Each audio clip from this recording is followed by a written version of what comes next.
ஜெபத்தை குறித்து வாசித்து கொண்டிருந்த அந்த இளைஞர்கள் நடுவே ஒருவன் கூறினான், ஜெபித்து என்ன பயன்? நீங்கள் என்ன கடவுளை மாற்றவா போகிறீர்கள்? எனவே ஜெபத்திலே எந்த பயனும் இல்லை என்று கூறினான். இது யோபுவை நமக்கு நினைவுபடுத்துகிறது.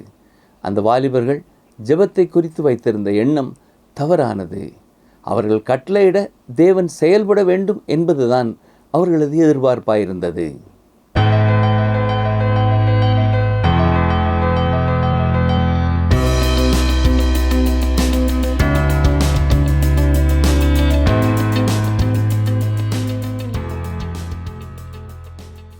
யோபுவின் புத்தகத்தை ஆழமாக கற்றுக்கொள்ள வாஞ்சையோடு காத்திருக்கும் அன்பர்களை இயேசு கிறிஸ்துவின் இனிய நாமத்தினாலே வாழ்த்துகிறோம்.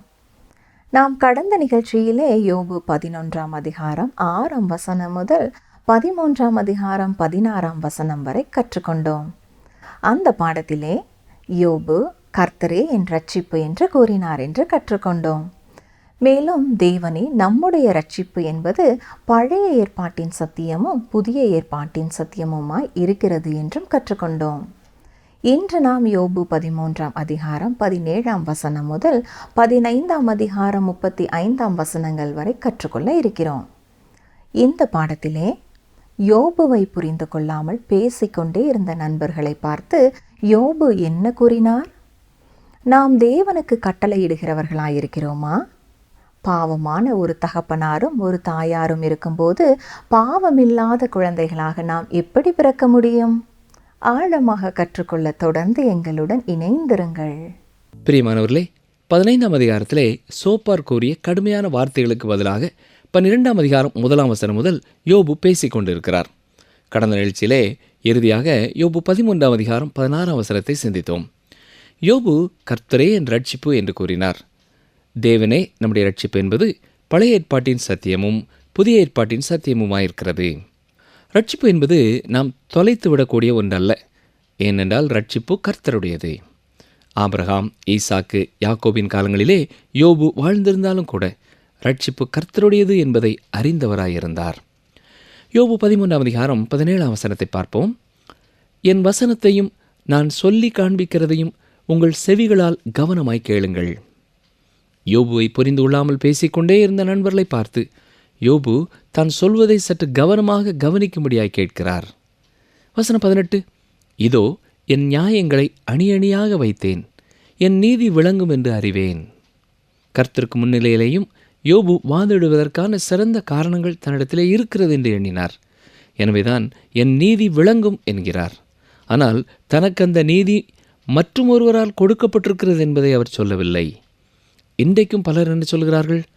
எனக்கு ஒன்றும் கவலை இல்லை, நான் கர்த்தருக்கு முன்னாலே வர தயார், நான் எவ்வளவோ நல்ல செயல்களை செய்திருக்கிறேன், தான தர்மங்களை பண்ணியிருக்கிறேன், எத்தனையோ பேருக்கு உதவி செய்திருக்கிறேன் என்றெல்லாம் சொல்கிறார்கள். அருமையானவர்களே, அப்படிப்பட்டவர்களுக்கு நேராக வருகிற செய்தி என்ன தெரியுமா? அவர்கள் ஏற்கனவே கர்த்தருக்கு முன்னதாக தண்டனைக்குரியவர்களாக இருக்கிறார்கள் என்று தீர்ப்பாகிவிட்டது. நாம் எல்லாருமே பாவிகள்தான். தேவனுக்கு முன் கலகம் செய்யும் ஒரு உலகத்திலே வாழ்கிறோம். ஏனென்றால் நம்முடைய இருதயமே கலகம் செய்கிறதா இருக்கிறது. தேவன் தம்முடைய திட்டத்தை நிறைவேற்றுவதற்கு நம்மிலே எவரையுமே அவர் தெரிந்து கொள்ள முடியாது. நம்மிலே எவருமே இல்லாமல் அவர் தனது திட்டத்தை பூரணமாய் நிறைவேற்ற முடியும். ஆனால் ஆண்டவருக்கு ஸ்தோத்திரம், அவர் நம்மை நேசிக்கிறார். நாம் நீதிமான்களாக தீர்க்கப்படும்படியாக நமக்காக ஒரு வழியை ஆயத்தம் பண்ணியிருக்கிறார். அந்த நீதிபதி நம்மேல் இரக்கமுள்ளவராயிருக்கிறார்.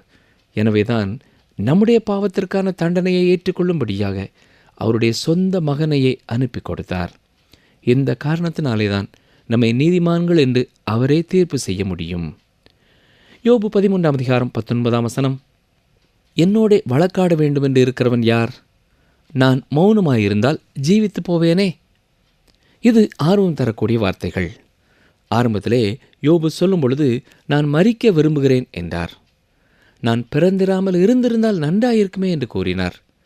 நான் பேசாமல் இருந்தால் நான் மரித்து போவேன் என்றும் கூறுகிறார். ஆனால் கவனித்தீர்களா?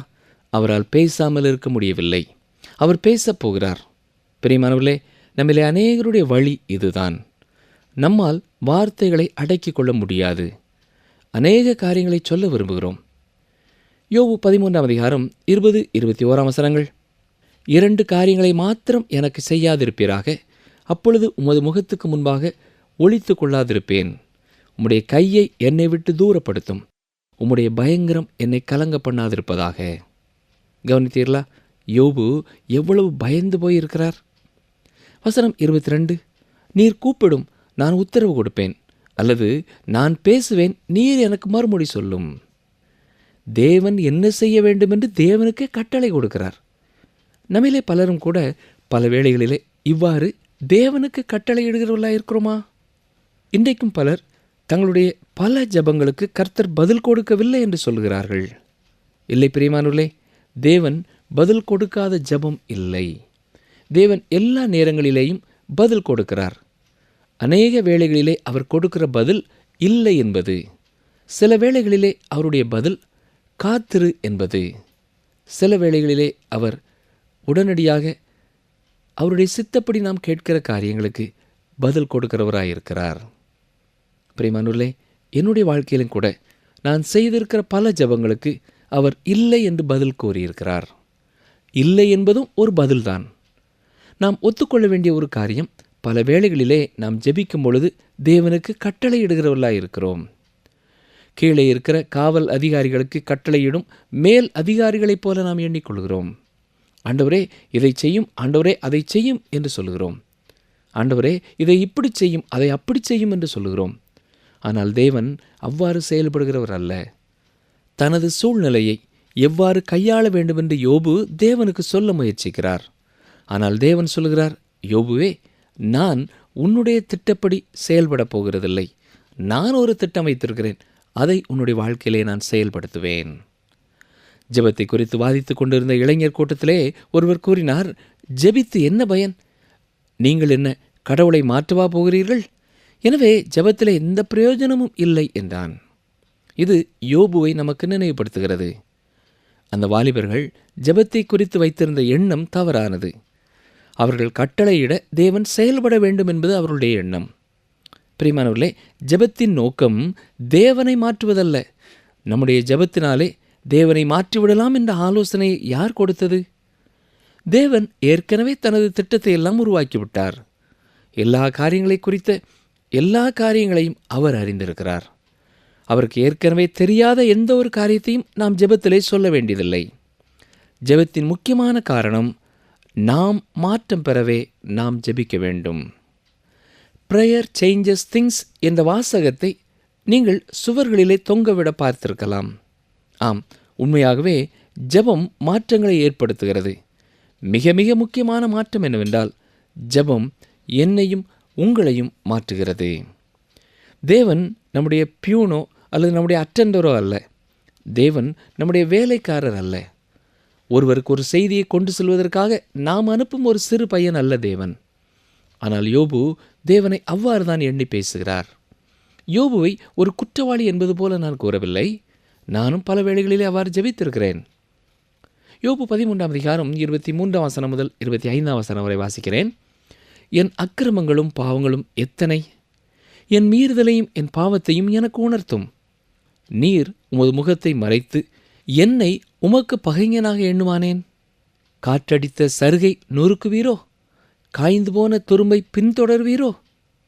சொல்லப்போனால் தேவன் தனக்கு இறங்க வேண்டும் என்றுதான் யோபு கேட்டுக்கொள்கிறார். குறிப்பாக தான் என்ன தவறு செய்தேன், என்னென்ன பாவங்களினாலே தனக்கு இந்த நிலைமை வந்தது என்று தேவன் தனக்கு கூற வேண்டும் என்று கேட்கிறார். தான் ஒரு காய்ந்து போன சருகை போல அங்கும் இங்கும் காற்றால் அலசடிப்படுகிறேன். யார் எப்பொழுதும் மிதித்து என்னை நொறுக்குவார்களோ தெரியாது என்பது போல உணர்கிறார். யோபு 13 அதிகாரம் 27-28 வசனங்கள். என் கால்களை தொழுவடித்து போட்டு என் வழிகளை எல்லாம் காவல் பண்ணுகிறீர். என் காலடிகளில் அடையாளத்தை போடுகிறீர். இப்படிப்பட்டவன் அழுகி போகிற வஸ்து போலவும் பொட்டரித்த வஸ்திரம் போலவும் அழிந்து போவான். யோபு தான் அப்படியே கெட்டு அழுகி போவதாக உணர்கிறார். தான் படும் வேதனைகளுக்கெல்லாம் எந்த ஒரு காரணத்தையும் அவராலே கண்டுகொள்ள முடியவில்லை. யோபு 14 அதிகாரம் 1 வசனம். ஸ்திரீயினிடத்தில் பிறந்த மனுஷன் வாழ்நாள் குறுகினவனும் சஞ்சலம் நிறைந்தவனுமாயிருக்கிறான். பிரியமானவர்களே, இது மிக மிக உண்மையான ஒரு சொற்றொடர். மனுஷனுடைய உண்மையான நிலைமையும் இதுதான். நம் எல்லாருடைய வாழ்க்கையிலேயும் பிரச்சனைகளும் கஷ்டங்களும் துன்பங்களும் இருக்கின்றன. எலிப்பாஸ் கூறும்பொழுது யோபு 5:7 மனுஷன் வருத்தம் அனுபவிக்க பிறந்தவன் என்று கூறினார். கஷ்டங்கள் துன்பங்கள் என்பதை மனுக்குலம் முழுவதும் அறிந்த ஒன்றாயிருக்கிறது.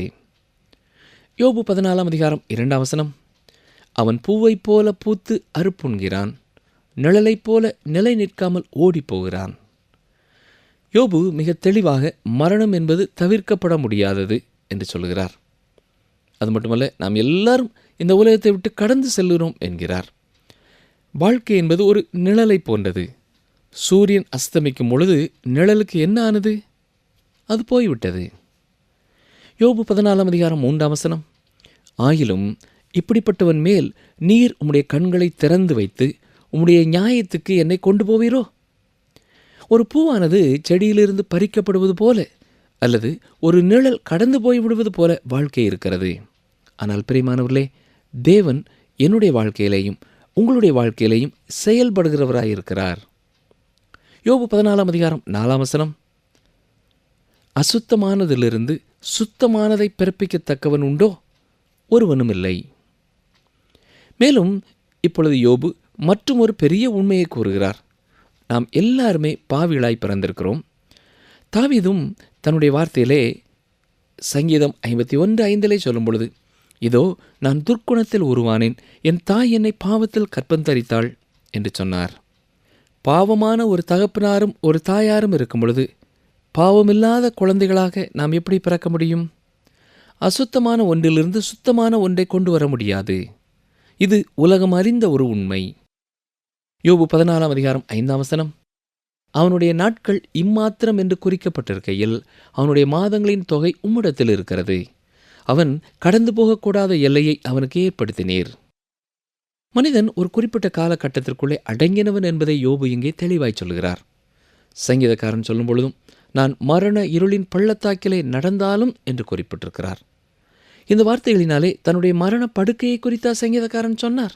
இல்லை பிரியமானவர்களே, நாம் பிறந்த நாளிலிருந்து நம்முடைய வாழ்க்கை ஆரம்பமான நாளிலிருந்து மரணத்தின் நிழலிலேயே நாம் வாழ்ந்து கொண்டிருக்கிறோம். காலங்கள் கடந்து செல்ல செல்ல நம்முடைய பாதை குறுகி கொண்டே செல்கிறது. கடைசியாக மரணத்திலே முடிவடைகிறது. எனவே நாம் ஒவ்வொருவருமே எப்பொழுதுமே மரணத்தின் நிழலிலே வாழ்ந்து கொண்டிருக்கிறோம். இதை குறித்து ஒருவர் சொல்லும் பொழுது, நமக்கு வாழ்க்கை கொடுக்கப்பட்ட நேரத்திலிருந்து நேரம் நம்முடைய வாழ்க்கையை எடுத்துக்கொண்டு இருக்கிறது என்று சொன்னார். யோபு 14:7-10 வரை கவனியுங்கள். ஒரு மரத்தை குறித்தாவது நம்பிக்கை உண்டு. அது வெட்டி போடப்பட்டாலும் திரும்ப தழைக்கும். அதன் இளங்கிளைகள் துளிர்க்கும். அதன் வேர் தரையிலே பழையதாகி அதன் அடிக்கட்டை மண்ணிலே செத்தாலும் தண்ணீரின் வாசனையினால் அது துளிர்த்து இளமரம் போல கிளைவிடும். மனுஷனோவென்றால் செத்த பின் ஒளிந்து போகிறான். மனுபுத்திரன் ஜீவித்து போன பின் அவன் எங்கே? இந்த உலகத்திலே எந்த ஒரு மனிதனும் பெரிய சாதனைகளை செய்திருக்கலாம். மிக பிரசித்தி பெற்ற ஒரு மனிதனாய் இருந்திருக்கலாம். அதற்கு பின் அவன் மரித்து விடுகிறான். அவன் எங்கே? ஒருவேளை ஆங்காங்கே சில நினைவு சின்னங்கள் அவனுக்காக செய்யப்படலாம். ஒருவேளை ஒரு தெருவிற்கு அவனுடைய பெயர் இடப்படலாம். இதனால் என்ன லாபம்? தொடர்ந்து வருகிற வசனத்திலே யோபுவினுடைய ஒரு விசுவாசம் வெளிப்படுத்தப்படுகிறது. கவனியங்கள். யோபு 14:14-15 மனுஷன் செத்த பின் பிழைப்பானோ? எனக்கு மாறுதல் எப்போது வரும் என்று எனக்கு குறிக்கப்பட்ட போராட்டத்தின் நாளெல்லாம் நான் காத்திருக்கிறேன். என்னை கூப்பிடும், அப்பொழுது நான் உமக்கு உத்தரவு சொல்லுவேன். உமது கைகளின் கிரியையின் மேல் விருப்பம் வைப்பீராக. மனிதனை பொறுத்தமட்டிலேயும் ஒரு மனிதன் மரிக்கும் பொழுது அவன் திரும்ப வாழ்வானோ என்று கேள்வி எழுப்பப்படுகிறது. மரணத்திலேயும் தேவன் தன்னை கூப்பிடுவார் என்று அறிந்திருக்கிறார். தேவன் கூப்பிடும் பொழுது தான் பதில் உரைக்கலாம் என்பதை நம்பியிருந்தார். வேறு வார்த்தைகளிலே சொல்ல வேண்டுமென்றால், நம்முடைய மரணத்தோடு கூட தேவன் நம்மோடு செயல்படுகிறதை நிறுத்தி விடுகிறவர் அல்ல. மரணம் வாழ்க்கையின் முடிவல்ல. பின்னாலே 19ஆம் அதிகாரத்திலேயும் யோபு இதை குறித்து பேசப் போகிறார். 25-27 வரைக்கும் நீங்கள் வாசித்து பாருங்கள். சரி, தொடர்ந்து நாம் யோபு 15ஆம் அதிகாரத்தை பார்ப்போம். இங்கே இரண்டாவது முறையாக எலிப்பாஸ் பேச ஆரம்பிக்கிறார். யோபுவின் நண்பர்கள் தங்கள் அறிவு பெருக்கத்தை வெளிப்படுத்த விரும்புகிறார்கள். தங்களுக்கு தான் எல்லாம் தெரியும் என்பது போல பேசுகிறார்கள். ஒரு சுற்று பேசி முடித்து விட்டார்கள். இப்பொழுது இரண்டாவது முறை பேசத் துவங்குகிறார்கள். ஞாபகம் இருக்கிறதா? எலிப்பாஸ் ஆவிக்குரிய மனிதனைப் போல பேசுகிறவர். கடந்த முறை பேசும்பொழுது தான் ஒரு தரிசனம் கண்டதாகவும் ஒரு காட்சி கண்டதாகவும் பேச துவங்கினார். வேறு யாருக்கும் கிடைக்காத ஒரு அனுபவம் தனக்கு கிடைத்திருப்பதாகவும் அதை மற்றவர்கள் கேட்க வேண்டும் என்றும் விரும்பி அவர் பேசினார். இன்றும் நாம் கேட்கிற பல சாட்சிகள் குறிப்பிடத்தக்கதாக இல்லை. ஏனென்றால் அவை அனுபவத்தின் மேலே சார்ந்த உண்மைகளாயிருக்கிறது. ஆனால் முதலாவது உண்மையான காரியங்கள் இருக்க வேண்டும். அதுதான் கர்த்தருடைய வார்த்தைகள். அதனிடத்து நின்று நம்முடைய அனுபவங்கள் கடந்து வர வேண்டும். ஆனால் இன்றைக்கு பல அனுபவங்கள் கர்த்தருடைய வார்த்தையோடு கூட ஒன்றித்து போகிறதில்லை. சிலர் தங்களுக்கு பெரிய ஒரு அனுபவம் கிடைத்தது என்று சொல்வார்கள். ஆனால் கர்த்தருடைய வார்த்தைக்கும் அதற்கும் தொடர்பு இருக்காது.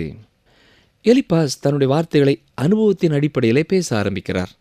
கவனியங்கள், யோபு 15 முதல் 3 வசனங்கள். அப்பொழுது தேமானியனாகிய எலிப்பாஸ் பிரதியுத்தரமாக, ஞானவான் காற்றைப் போன்ற நியாயங்களை சொல்லி தன் வயிற்றை கொண்டல் காற்றினால் நிரப்பி பிரயோஜனமில்லாத வார்த்தைகளாலும் உபயோகமில்லாத வசனங்களாலும் தர்க்கிக்கலாமோ? அவர்கள் எல்லாருமே ஒருவர் பின் ஒருவராக வார்த்தைகளை வீசி எறிந்தார்கள். இப்பொழுது எலிப்பாஸ் சொல்கிறார், ஞானவான் உபயோகமில்லாத வசனங்களால் தர்க்கிக்கலாமா என்கிறார். யோபுவே, உம்முடைய வார்த்தைகள் எல்லாம் வெறும் வார்த்தைகள் தான் என்று கூறினார். கவனித்தீர்களா? மீண்டும் எலிப்பாஸ் யோபுவிற்கு எந்த பயனுள்ள வார்த்தையும் சொல்ல முடியவில்லை. உண்மையில் யோபுவை எலிப்பாஸ் தாக்குகிறார். யோபுவை நொறுக்கி மீண்டும் அவரை பேச தூண்டுகிறார்.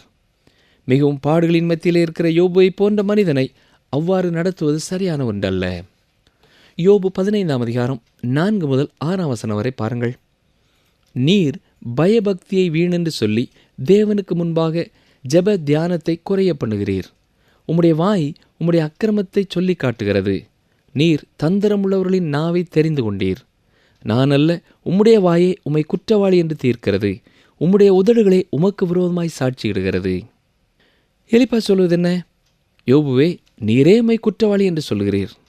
தொடர்ந்து கவனியுங்கள், அவர் யோபுவை எத்தனை அதிகமாக வேதனைப்படுத்துகிறார். வசனம் 7. மனுஷரில் முந்தி பிறந்தவர் நீர்தானோ? பர்வதங்களுக்கு முன்னே உருவாக்கப்பட்டீரோ? யோபுவே, உமக்கு எல்லாம் தெரிந்தது போல ஏதேதோ பேசுகிறீரே. வசனங்கள் 8-9. நீர் தேவனுடைய இரகசிய ஆலோசனையை கேட்டு ஞானத்தை உம்மிடமாய் சேர்த்து கொண்டீரோ? நாங்கள் அறியாத எந்த காரியத்தை நீர் அறிந்திருக்கிறீர்? எங்களுக்கு விளங்காத எந்த காரியமாவது உமக்கு விளங்கியிருக்கிறதோ? மீண்டுமாக எலிப்பாஸ் தவறான கோணத்திலிருந்து தவறான எண்ணத்தோடு கூட வாதிடுகிறார். யோபுவை மிக கேடான மனிதராக சித்தரிக்க எத்தனிக்கிறார். யோபு தேவை நிறைந்த ஒருவராய் இருக்கிறார் என்பதை யோபு புரிந்து கொள்ளக்கூடிய ஒரு இடத்திற்கு யோபுவை அவர்கள் வழிநடத்தவில்லை. யோபுவின் நண்பர்களால் யோபுவிற்கு எந்த ஆதரவும் இல்லை. யோபு 15 அதிகாரம் 10 வசனம். உம்முடைய தகப்பனை பார்க்கிலும் பெரிய வயதுள்ள நரைத்தோரும் விருத்தாப்பியரும் எங்களுக்குள் இருக்கிறார்களே. எலிப்பாஸ் தன்னையும் தன் 2 நண்பர்களையும் முக்கியமானவர்களாக சிறந்தவர்களாக எப்படி தாங்கள் யோபுவை விட முதிர்ந்தவர்கள் முதிர்ச்சி பெற்றவர்கள் என்று கூற முயற்சிக்கிறார். ஞானம் தங்கள் பக்கம்தான் இருக்கிறது, யோபுவின் பக்கம் இல்லை என்கிறார். இதற்கு எலிப்பாஸ் கொடுக்கிற வாதம் என்ன? யோபு 15 அதிகாரம் 14 வசனம். மனுஷனானவன் பரிசுத்தமாய் இருக்கிறதற்கும் ஸ்திரீனிடத்தில் பிறந்தவன் நீதிமானாய் இருக்கிறதற்கும் அவன் எம்மாத்திரம்? எல்லா மனிதர்களும் பாவிகள்தான் என்பது உண்மை. ஆனால் எலிப்பாசும் மற்ற நண்பர்களும் யோபு மிக கேடான ஒரு பாவத்தை செய்திருக்கிறார், அந்த பாவத்தை வெளியே கொண்டு வந்து அவர் அறிக்கை செய்ய வேண்டும் என்பது போல பேசினார். யோபு 15:15. இதோ தம்முடைய பரிசுத்தவான்களையும் அவர் நம்புகிறதில்லை, வானங்களும் அவர் பார்வைக்கு சுத்தமானவைகள் அல்ல. வானத்தை குறித்து அவர் சொல்லுகிற காரியம் உண்மைதான். இயேசு கிறிஸ்து மரித்த பொழுது மனுக்குலத்தை மட்டும் மீட்பதற்காக அவர் மரிக்கவில்லை. மீட்பின் திட்டமானது புதிய வானத்தையும் புதிய பூமியையும் உள்ளடக்கியதாகவே இருக்கிறது. ஏனென்றால் அவைகளையும் அவர் மீட்டெடுக்கிறார். வானங்களும் அவருடைய பார்வையிலே சுத்தமானதில்லை என்பது உண்மையான ஒரு வார்த்தை. யோபு 15 அதிகாரம் 16 வசனம். அநியாயத்தை தண்ணீரைப் போல குடிக்கிற மனுஷன் எத்தனை அதிகமாய் அருவருப்பும் அசுத்தமுமாயிருக்கிறான். இதுவும் உண்மையான ஒரு வாக்கியம்தான். வானங்கள் சுத்தமில்லாததாயிருக்கும் பொழுது அது மீட்கப்பட வேண்டியதாயிருக்கிறது. அப்படி என்றால் மனிதனுடைய வாழ்க்கையிலே அவன் மீட்கப்பட வேண்டியது எத்தனை முக்கியம். இது உண்மையானதாயிருந்தாலும் இப்பொழுது அது யோபுவிற்கும் யோபுவின் நிலைமைக்கும் மிக அதிகமாக பொருத்தமானதாக இருக்கிறது. யோபு 15:20-21 வசனங்கள். துன்மார்க்கன் உயிரோடு இருக்கிற நாளெல்லாம் துன்பத்தால் வாதிக்கப்படுகிறான். பலவந்தம் பண்ணுகிறவனுக்கு அவன் வருஷங்களின் தொகை மறைக்கப்பட்டிருக்கிறது. பயங்கரமான சத்தம் அவன் காதுகளில் தொனிக்கிறது. அவன் சமாதானமாயிருக்கையில் பாழாக்கிறவன் அவன் மேல் வருவான். இங்கே மீண்டுமாக எலிப்பாசின் வார்த்தை சொல்கிற உண்மை என்ன? யோபு ஏதோ ஒரு பயங்கரமான பாவத்தில் இருக்கிறார். எதையோ அவர் மறைத்து கொண்டிருக்கிறார். அதை அவர் அறிக்கையிட வேண்டும். பிரியமானவர்களே, நாம் இங்கே ஒத்துக்கொள்ள வேண்டிய ஒரு முக்கியமான காரியம், யோபுவின் இந்த நண்பர்கள் இந்த காலத்திலே காணப்படுகிற தத்துவத்தைப் போல மனிதன் மிக கேடானவன் அல்ல. ஏதோ சில தவறுதலை செய்திருக்கிறவன். அவன் அறியாமையினாலே அந்த தவறுகளை செய்திருக்கிறான். குணமாக்கப்பட முடியாத எந்த ஒரு தவறையும் அவன் செய்யவில்லை என்று கூறவில்லை. உண்மையாகவே மனிதனின் உண்மையான நிலைமை குறித்த சரியான அறிவுள்ளவர்களாய் அவர்கள் இருந்தார்கள். ஆனால் இன்று மனிதன் இயற்கையாகவே உருவானவன் என்று சொல்கிறார்கள். மனிதன் தன்னை படைத்த ஒருவருக்கு கணக்கு கொடுக்க வேண்டியது இல்லை என்று எண்ணுகிறார்கள். யோபுவின் பிரச்சனைக்கான விடை இந்த நண்பர்களுடைய வார்த்தையிலே இல்லாவிட்டாலும் அவர்கள் சொன்ன பல காரியங்கள் உண்மையானவை. எலிப்பாஸ் யோபுவிற்கு ஆறுதலாக இருக்க வேண்டியவர் இப்பொழுது வாக்குவாதம் செய்கிறார். புதிதாக அவர் எதையுமே இப்பொழுது சொல்லவில்லை. முன்பு சொன்ன காரியங்களையே மீண்டும் கூறிக்கொண்டிருக்கிறார். நிகழ்ச்சியை கேட்டுக்கொண்டிருந்த எனக்கு அருமையான சகோதரனை சகோதரியே, தேவையோடு இருக்கிறவர்களுக்கு நாம் பேசுகிற வார்த்தைகள் எந்த விதத்திலே பயனுள்ளதாக இருக்கிறது? கஷ்டங்களிலே பிரச்சனைகளிலே வாழுகிறவர்களுக்கு நாம் பேசும் வார்த்தைகள் ஆறுதலை கொடுக்கவில்லை என்றால் நாம் பேசாமல் இருப்பதே நல்லது. நம்முடைய வார்த்தைகளை எதிர்பார்த்து வேதனைகளின் மத்தியிலே, கஷ்டங்களின் மத்தியிலே நமக்கு அருமையான நண்பர்கள் யாராவது இருக்கிறார்கள் என்றால் ஆண்டவரிடத்திலே ஞானத்தை கேட்டு, வார்த்தைகளை கேட்டு நம்முடைய நண்பர்களுக்கு உதவி செய்கிறவர்களாக, அவர்களுக்கு ஆறுதல் கொடுக்கிறவர்களாக, அவர்களை சரியான வழியிலே சிந்திக்க வைக்கிறவர்களாக, அவர்களை தேற்றுகிறவர்களாக இருக்க நம்மை அர்ப்பணிப்போமா? நம்முடைய சொந்த அறிவிலே அப்படிப்பட்ட ஞானம் நமக்கு இல்லாமல் இருக்கலாம். ஆனால் கர்த்தருடைய வார்த்தை எல்லா சூழ்நிலைகளிலேயும் நமக்கு ஆறுதல் கொடுக்கிறதா இருக்கிறது. எந்த நேரத்தில் எந்த வார்த்தைகளை நாம் சொல்லி மற்றவர்களை ஆறுதல் படுத்த வேண்டும், மற்றவர்களை உற்சாகப்படுத்த வேண்டும் என்கிற ஞானத்தை கர்த்தரிடத்திலே நாம் கேட்டு பெற்றுக்கொள்ள வேண்டும். ஜெபம் செய்வோம். எங்களை நேசிக்கிறங்கள் அன்பின் ஆண்டவரே, யோபுவின் நண்பர்களைப் போல நாங்கள் எங்கள் வாழ்க்கையிலே செயல்படாதபடி எங்களுக்கு அருமையானவர்கள், எங்களுடைய நண்பர்கள் பாடுபடும் பொழுது, வேதனைப்படும் பொழுது, கஷ்டங்கள் வழியாக கடந்து வரும் பொழுது அவர்களுக்கு நாங்கள் ஆறுதல் கொடுக்கிறவர்களாக வாழ நீரே எங்களுக்கு ஞான இருதயத்தை தாரும். நீர் யார் யாருக்கு எந்தெந்த நேரத்தில் எந்த வார்த்தைகளை சொல்ல வேண்டும் என்ற அறிவையும் விவேகத்தையும் தெளிந்த புத்தியையும் இந்த நிகழ்ச்சியை கேட்டுக்கொண்டிருக்கிற எங்கள் ஒவ்வொருவருக்கும் தாரும்.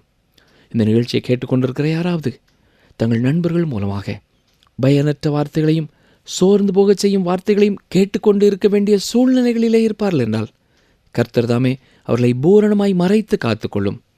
தவறான எண்ணங்களுக்கும் தவறான முடிவுகளுக்கும் நேராக சென்று விடாதபடி ஞான இருதயத்தோடு உம்முடைய வார்த்தைக்கு காத்திருந்து உம்முடைய சத்தத்தை கேட்டு அதையே புரிந்து கொள்ள உதவி செய்யும். பயனுள்ள நல்ல நண்பர்களை கர்த்தர் தாமே அவர்களுக்கும் கொடுத்தருளும். இயேசு இரட்சகரின் நாமத்தினாலே மனத்தாழ்மையோடு ஜெபிக்கிறோம் பிதாவே, ஆமேன். அன்பர்களே, இந்த நாளிலும் நாம் கற்றுக்கொண்டது என்ன? அநேகர் தங்களுடைய பல ஜெபத்திற்கு கர்த்தர் பதில் கொடுக்கவில்லை என்று சொல்கிறார்கள். தேவன் பதில் கொடுக்காத ஜெபம் இல்லை. அநேக வேளைகளிலே அவர் கொடுக்கிற பதில் இல்லை என்பது. சில வேளைகளிலே அவர் கொடுக்கும் பதில் காத்திரு என்பது. சில வேளைகளிலே அவர் உடனடியாக பதில் கொடுக்கிறார். பல வேளைகளிலே நாம் ஜெபிக்கும்போது நாம் தேவனுக்கு கட்டளையிடுகிறோம். ஆண்டவரே, இதை இப்படி செய்யும், அதை அப்படி செய்யும் என்று சொல்கிறோம். ஆனால் தேவன் அவ்வாறு செய்கிறவர் அல்ல. தேவையோடு இருக்கிறவர்களுக்கு நாம் பேசுகிற வார்த்தைகள் பயனுள்ளதாக இருக்கிறதா? கஷ்டங்களிலே பிரச்சனைகளிலே வாழ்கிறவர்களுக்கு நாம் பேசும் வார்த்தைகள் ஆறுதலை கொடுக்கிறதா? ஆறுதலை கொடுக்கவில்லை என்றால் நாம் பேசாமல் இருப்பதே நல்லது. மீண்டும் அடுத்த நிகழ்ச்சியில் சந்திப்போம். கர்த்தர் உங்களை ஆசீர்வதிப்பாராக. என்னுடைய வல்லமையை உன்னிடத்தில் காண்பிக்கும்படியாகவும் என் நாமம் பூமியிலெங்கும் பிரஸ்தாபமாகும்படியாகவும் உன்னை நிலைநிறுத்தினேன். யாத்திராகமம் 9:16.